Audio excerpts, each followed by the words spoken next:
Welcome back to the Morning Edition. You've seen the Bahamian sculptures of the popular delicacy, the conch shell, pigeons, and the national bird, the flamingo, standing tall at a number of roundabouts across the capital.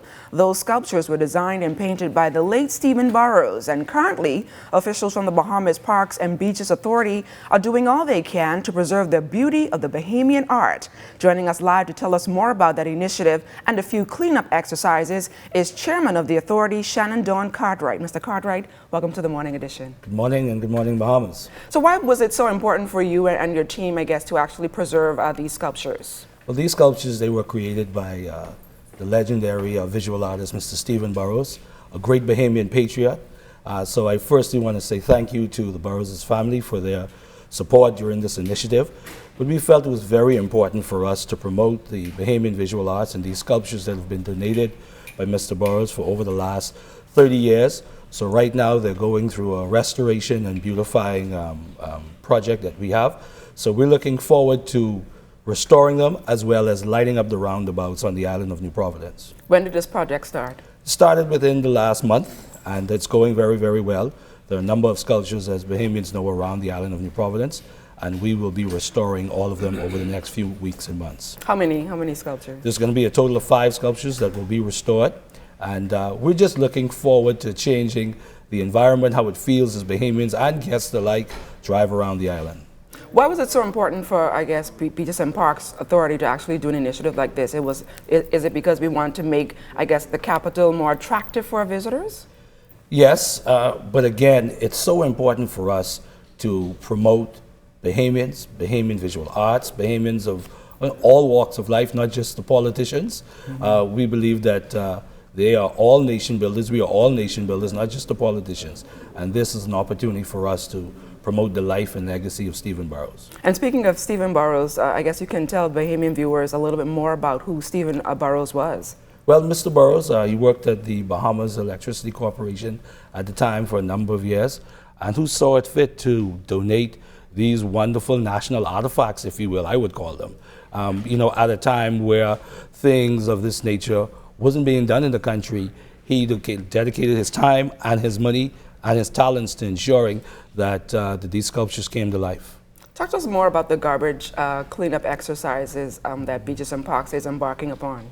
Well, I've been saying it a lot over the last 2 years in particular, but the greatest act of patriotism is keeping our environment clean.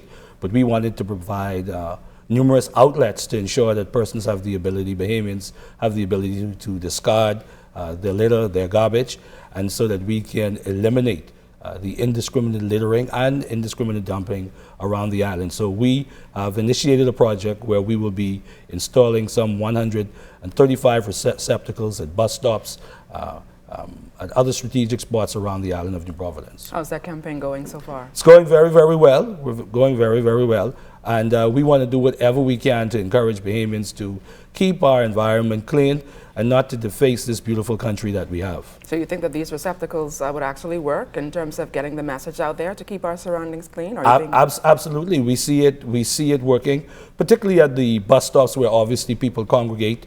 High school students where they congregate at the bus stops at the end of the school day.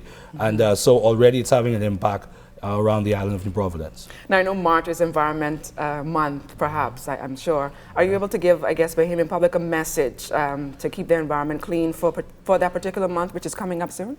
Well, what I would say is, keeping the environment clean is fundamental to who we are as a country.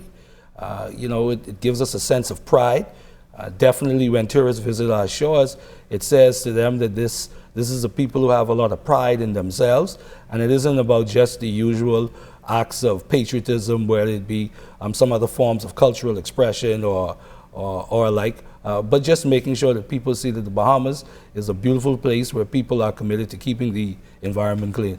Now I know you've also embarked upon an initiative in St. Barnabas. I know you have the dialect vehicles initiative that's been going on. Mm-hmm. Are you able to give us an update on what's happening with that? Well, since we've started some years ago, we've moved some 185 vehicles. That continues. It is a vexing problem, not only in the constituency of St. Barnabas, but definitely around the country. And I want to, commend the Department of Environmental Health, who we've been partnering with, and other private companies who've ensured that we're moving these derelict vehicles from around the island and in the constituency of St. Barnabas. Any new projects on tap this year for Beaches and Parks Authority? Well, right now we are engaged in a major exercise to fix all of the lightings on all of the parks around the island of New Providence. There's 135 parks. It is a challenge that we are up to, but you know, these are open and green spaces that Bahamians are utilizing on a daily basis. So we want to make sure that they are properly lighted up for Bahamians to enjoy for recreational purposes, for events and so forth. So that's a project we're doing. We are beautifying a number of parks, a lot of restoration and refurbishment. And so this is one of the initiatives that we've been focused on as well. And this garbage initiative, is that going to be extended to the Family Islands, or is that just for New Providence? Yes, it's going to be extended to the Family Islands. The act that covers the Bahamas Public Parks and Beaches Authority is for the entire Commonwealth of the Bahamas.